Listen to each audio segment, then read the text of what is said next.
Hello students, मैं चंद्रमोहन सिंह और आप मेरा प्यारा सा यूट्यूब चैनल देख रहे हैं CM स्पेक क्लासेस, जिस पर मैं केमिस्ट्री की काफ़ी सारी वीडियोस डालता रहता हूं आपके लिए और कोशिश करता हूं वीडियोस को जितना आसान बनाया जाए, कॉन्सेप्चुअल बनाया जाए, जिससे आप इसे आसानी से समझ लें। लेकिन आज का टॉपिक मैं शुरू करूँ उससे पहले मैं आपसे कुछ कहना चाहता हूँ बच्चों। आप लोग जैसी मेरी वीडियो देखते हैं तो उस पर मुझे कमेंट्स किया करें और मुझे बताया करें कि नेक्स्ट वीडियो में किस टॉपिक पर बनाऊँ, जिससे मुझे भी हेल्प लगेगी, आपसे आइडिया मिलेगा। आओ तो शुरू करते हैं नेक्स्ट वीडियो।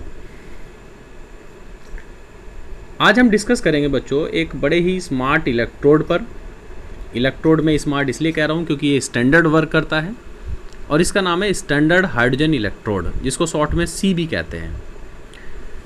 अब दिक्कत क्या है, सबसे पहले हमें इलेक्ट्रोड समझना है तो आपको उसे समझने से पहले समझना पड़ेगा स्टैंडर्ड का मतलब क्या है। देखो, स्टैंडर्ड का मतलब टेम्परेचर 25 डिग्री सेल्सियस रखना है, जो गैस यूज़ होगी उसको 1 atm पे रखना है और जो सॉल्यूशन है उसकी कंसंट्रेशन 1 मोलर रखनी है। ये अपना में एक स्टैंडर्ड वैल्यूज़ हैं, ठीक है। तो इसकी पहले मैं इसके बताता हूँ कि ये तैयार कैसा होता है सेल। तो इसमें हम लोग एक चैम्बर लेते हैं, उसमें एक सॉल्यूशन लेते हैं जिसकी कंसंट्रेशन 1 मोलर होनी चाहिए और सॉल्यूशन भी एसिड का होना चाहिए क्योंकि जिससे हमें H+ आयन मिल जाए।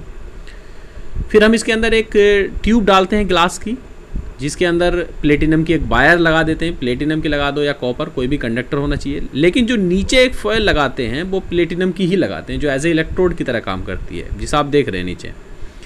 और इसमें साइड में एक होल कर देते हैं जिसमें हमें hydrogen gas, as a pure hydrogen gas को पास कराना है 1 atm प्रेशर पर। आओ तो देखो शुरू करते हैं इसको, कैसा काम करेगा ये। तो प्यारे बच्चों, जैसे कि आप देख रहे हैं इसमें अब हम लोग क्या करेंगे, जो ये साइड में होल है इसमें हम प्योर हाइड्रोजन गैस को पास कराएंगे और ये हाइड्रोजन गैस नीचे जो प्लेटिनम का ये फॉयल लगी हुई है इस पर टकराएगा और इलेक्ट्रॉन को लूज करेगा। और जो नीचे के H+ आयन है वो भी इस पर जाकर टकराएंगे, वो इलेक्ट्रॉन को गेन करेंगे। अब आपको पता होना चाहिए जब इलेक्ट्रॉन लूज होते हैं या गेन होते हैं तो ऑक्सीडेशन और रिडक्शन होता है, जिससे इलेक्ट्रोड काम करता है। तो यही प्रोसेस इसके अंदर होती है।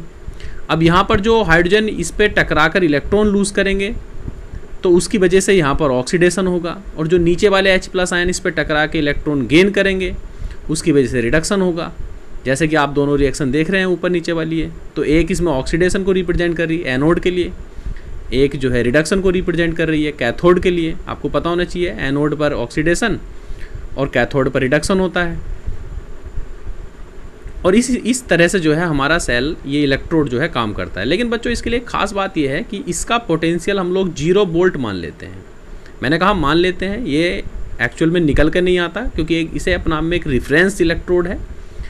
तो जब हम इसे 0 वोल्ट मानेंगे तभी इसके आधार पर और बाकी सभी इलेक्ट्रोड्स की जो है कैलकुलेशन की जाती है। तो इसलिए इसको हम इसकी वैल्यू को, पोटेंशियल वैल्यू को 0 वोल्ट मान लेते हैं। तो इस प्रकार हमारा तैयार होता है स्टैंडर्ड हाइड्रोजन इलेक्ट्रोड, जिसको हम शॉर्ट में C कहते हैं।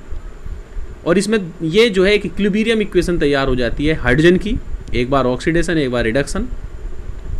और इस प्रकार से ये एनोड और कैथोड दोनों का काम अकेला ही इलेक्ट्रोड करता है।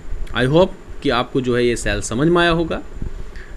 आप मुझे कमेंट्स करें, बताएं कि अगली वीडियो किस पर बनेगी और मैं कोशिश करूंगा इस तरह से आपको बहुत इजी वीडियो बनाकर आपको भेजता रहूं, जिससे आप लोग समझते रहें, केमिस्ट्री को पढ़ते रहें।